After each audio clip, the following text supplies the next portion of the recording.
Hi， 大家好，歡迎收睇今集嘅國潮腕錶報導。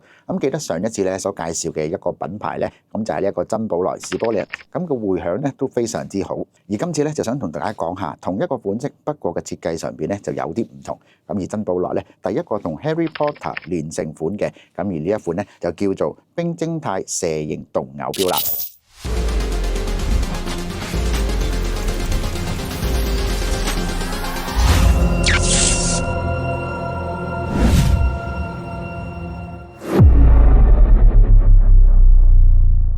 珍寶萊呢一個品牌，而家可以稱得上係不得不可不認識嘅國潮腕錶，係因為佢嘅錶款除咗係融入咗好多關於一啲機動同埋呢一個科幻唔同嘅元素之外咧，我覺得佢每一款手錶設計上邊咧都好有佢哋自己嘅故事。咁並唔係一啲迎合咗市場需求而佢想出嘅手錶，咁而係逆向思維，因為佢嘅設計而令到你係想要佢嘅錶。而珍寶萊之前所推出過嘅航天火箭啦、命運之輪、鑽子、星際發動機、友誼系列同埋星鏈等等，都只不過係冰山一角。咁好嘅品牌一向都係貴精不貴多，絕對就唔會令你失望。而我今日想介紹嘅呢一款，除咗佢係好玩之外，而個外形咧都係非常之獨特嘅一款手錶。首先我哋嚟睇睇佢呢一個錶盒嘅設計，咁就連個錶盒都做到好似要用魔法先可以打開咁樣。之後我哋再睇睇呢一個非常之特殊嘅錶殼。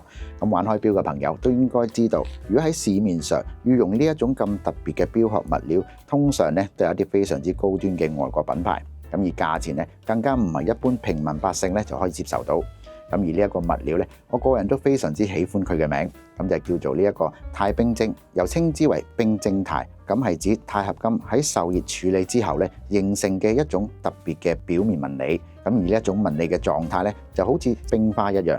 咁就係源自於呢一個合金喺高溫下咧大約800至1000度，取決於成分同埋呢個雜質所顯變出嚟。佢本質上係一種晶體嘅結構。當高溫超過咗呢一個相變點嘅時候咧，有晶粒嘅生長喺表面上形成。咁而呢一種紋理咧，唔單止係美觀，更加係好有實用嘅價值。咁例如佢係可以增強呢一個表面嘅硬度啦、防刮花同埋抗腐蝕性。最重要嘅就係夠輕身，再配搭一條佢哋精心挑選嘅灰銀色蛇皮錶帶，淨係單睇呢一個外觀同埋錶殼都已經係非常之吸引啦。嗱，咁大家睇到呢一度，係咪已經可以按翻個小紅心咧，就當係鼓勵下佢哋，支持下佢哋咧？再翻嚟睇翻呢一個錶盤，就係用咗黑色為主，咁而黑色稱之為係百搭之王。咁喺中央嘅錶盤咧，就分別有2支鏤空嘅時分針。其實而家主流大手錶莫過於都係睇幾樣嘢，咁就係睇時間啦、玩味性、夠突出同埋易配搭。咁剛才所講嘅呢4大元素咧，珍寶萊呢一款手錶咧，可以說是看在眼裏。咁而呢一款手錶就係同 Harry Potter 首次合作嘅一款特別版。咁當然就係唔少得喺6點位置有呢一個 Harry Potter 嘅名。咁而呢隻手錶當然唔止係咁少嘢睇啦。咁我哋再可以睇睇呢隻手錶嘅錶盤有12個好特別嘅齒輪刻度，再加上一條金屬嘅蛇形設計停留咗喺呢個錶面上。咁而呢一個唔單止係一個飾物，更加係可以同任何人都可以打開話題嘅一個好方法。咁而呢一條蛇，我哋點樣先可以啟動佢呢？咁好簡單，我哋只需要俾一啲魔法嘅動力佢。咁就喺呢一個錶圈嘅位置，我哋順時針咁上滿鏈之後，咁喺2點嘅位置咧有呢一個把的。當我一撳嘅時候咧，呢條金蛇就會順住錶盤上面嘅12個齒輪行走。咁我相信呢一個設計咧一定會深深咁俾佢迷惑住。咁再嚟多一條視頻俾大家睇睇，記得留心聽下啦。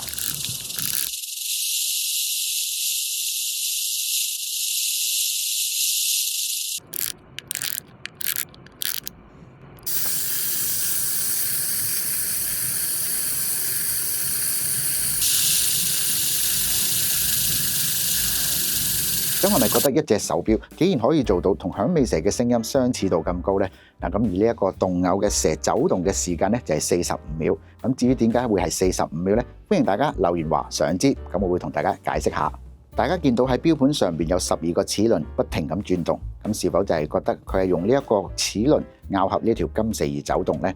咁相信大家都可能有同一個感覺。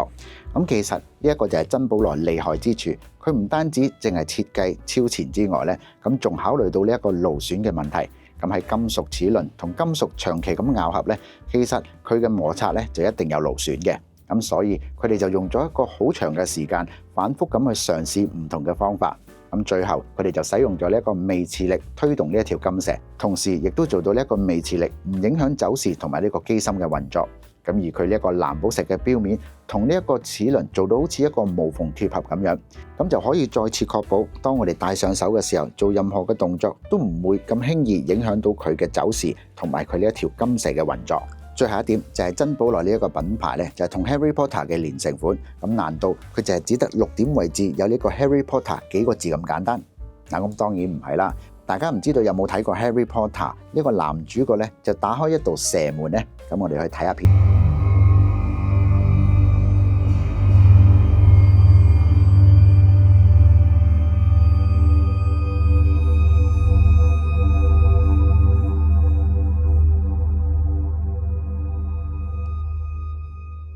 呢度射門嘅設計究竟擺咗喺邊度？咁我哋再睇下呢一個錶底，咁大家就好清晰咁睇到剛才我所播嘅嗰條片，同呢一個錶底其實就係同一道門。咁仲有配搭翻一個非常之罕見嘅銀灰色嘅真皮蛇帶。咁而手錶嘅直徑咧就係46mm，而機芯方面就採用咗 SW200。咁喺呢度都想提提大家，咁而呢一隻手錶嘅金蛇動力同埋呢個走時嘅動力咧，其實就分開咗唔同嘅組件，所以呢兩者之間咧係唔會受到影響嘅。咁而頻率咧就28800，動力儲存38小時。嗱，咁如果係購買呢隻手錶咧，佢本身都有一個好特別嘅錶盒咧，就係呢一個 Harry Potter 嘅射門錶盒。咁而呢隻手錶嘅限量版咧就係全球發售，只得200隻。咁大家要好好咁珍惜呢一個時間去詢問翻有關嘅詳情啦。咁講咗咁多呢一隻手錶嘅特點，咁好嘢梗係要同大家分享啦。咁亦都希望大家可以多啲分享呢一條片出去，咁俾更多人知道咧，中國製造嘅手錶而家已經有好多唔同嘅款式、唔同嘅設計，甚至乎佢哋不再係紙上談兵咁簡單。珍寶來成立嘅時間係2021年，不到5年嘅時間已經創造出好多令人尋味嘅手錶。咁仲有呢一次嘅合作就係同 Harry Potter 魔法世界聯名嘅冰晶態動偶蛇錶，更加係一絕。咁可以講腕錶上邊未做到一個巔峰，就已經可以一夜成名。